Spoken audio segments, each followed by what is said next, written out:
Hi, buddy, Michael here. Today, I just want to touch on why myself, an Englishman, and many Indians agree that we need to end Indian migration for the most part. Now, if you look at the screen, the other day, Lubna posted a screenshot of the productivity in line with expectations on an ethnic basis. And it's basically saying that Indians are the most productive. And then it goes through the list you can see for yourself on the productivity. And I commented basically saying that's interesting, but a nation is there to serve its people, not the economy. If Indians are so productive, why is India such a mess? And I say that because if you look at the tourist videos, like Bald and Bankrupt does it, he travels around India, and India is a bit of a mess. And they even say it themselves. So this is not controversial or disrespectful.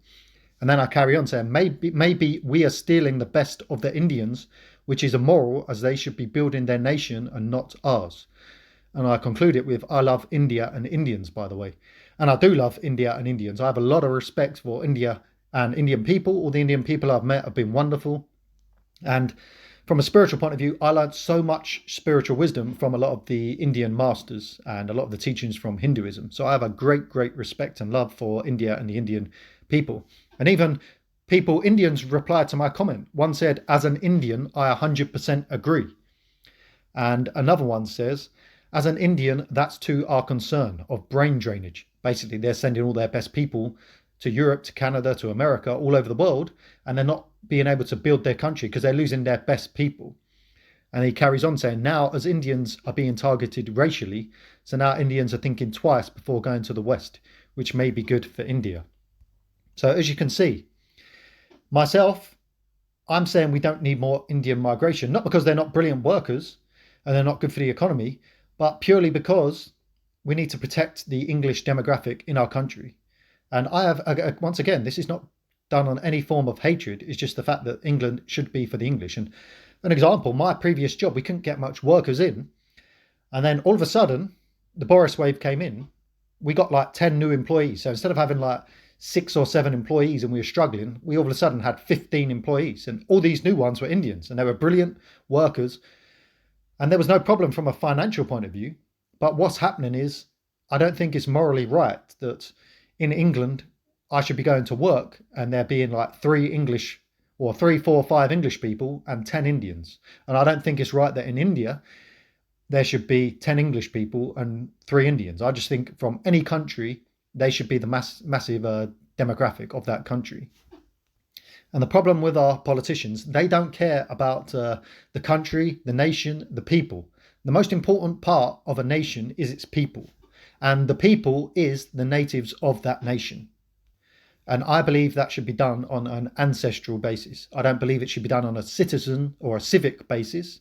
Just because you live in a country doesn't mean you're part of that nation. I don't believe it's necessarily even on a racial basis. Because someone like Ben Habib, I would consider him English because he has an English mother, whereas the hardcore ethnos would not consider him English. But I would base it on an ancestry. If you have a parent or a grandparent who's English, then I consider you English. And it goes the same. That's how they do it in Israel. That's how they should do it in all countries, in India, Pakistan, Africa, wherever. That's how they should consider what part of a nation you're from. And then mixed race people would decide where they live. So like Ben Habib has chosen to live in England. He has an English parent and his loyalties lie to England, so he is English. And you've seen Donald Trump, Elon Musk promoting Indian migration. You've seen Nigel Farage talking about Indian migration and the European Union talking about Indian migration. But we all don't want it as sensible people. And that's one thing with the Indians. They have a lot of wisdom from their culture and their people. And they say that we should not be sending our best people abroad. We need to build up India. And I, as a sensible, wise Englishman, is saying we don't need more Indian migration to prop up our economy and pension system and all that stuff. We need to be looking out for the British people, getting more jobs for the British people. We've got 10 million English people out of work, as far as I'm aware. We need to get them back to work. And we get them back to work by motivating them to get back to work. And in fairness to a lot of the people who are not working, you can see why they don't want to work, because the system's rigged. You're basically working as a slave for a system. You're not respected. You can't get by. You can't afford a house. So I don't blame people. But if we restructure the system, so we have spiritual leaders leading the country, we completely restructure the economy. We have you could go back to a gold standard, a fixed supply, CBDC, where governments can't print money. You remove interest rates so people can get mortgages without interest, and you could have an economy based towards the welfare of the people, not greed of corporations and bankers.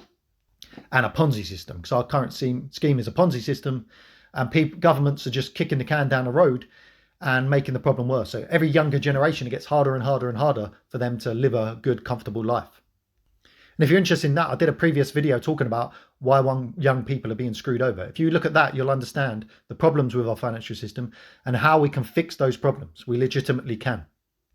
And if every country, if all people of the world come together, like I am coming together with my Indian brothers in the comments, if we all come together and demand that our world is restructured towards spiritual values, towards the people of nations rather than globalism, and if we get rid of all these corrupt politicians and put in spiritual leaders instead, above the politicians to keep them in check, and we stop engaging in these stupid wars, which is for financial interests. The reason, for the most part, we're having a lot of these wars is for money and power.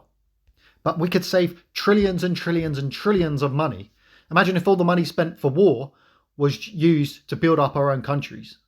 We'd be living the dream. You know, UK and America spent trillions and trillions. Imagine what we could have done with that money instead of wasting it in Iraq and Afghanistan. Iraq and Afghanistan are just as bad as they've been. Look at the money that Russia and Ukraine are wasting. And then obviously America and the European Union, we're all sending money to Ukraine. We're wasting trillions of pounds of money on pointless wars and needless lives being destroyed.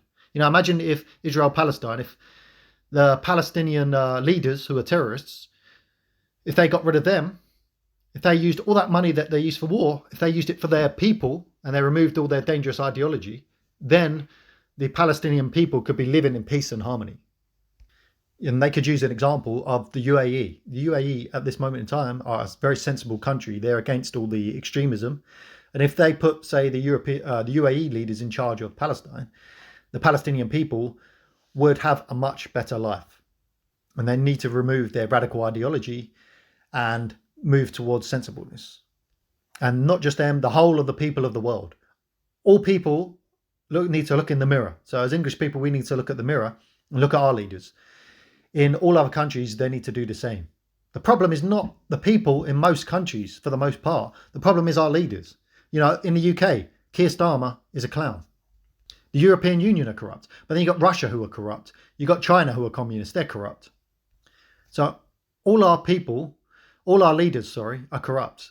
We need massive change. And that's what I promote in this channel. I'm trying to wake people up and tell people we need a spiritual revolution and get rid of our corrupt leaders, corrupt system, all this communist ideology everywhere. Remove it, return to God by the way of the Logos, which is the way of Christ. And then we can solve all our problems. Okay, so if you like what I'm talking about, like this video, share it with as many people as you can, maybe even all over the world. This isn't just relevant to the UK. This is relevant for people of the world. And God bless everybody today. Subscribe if you're new. Goodbye.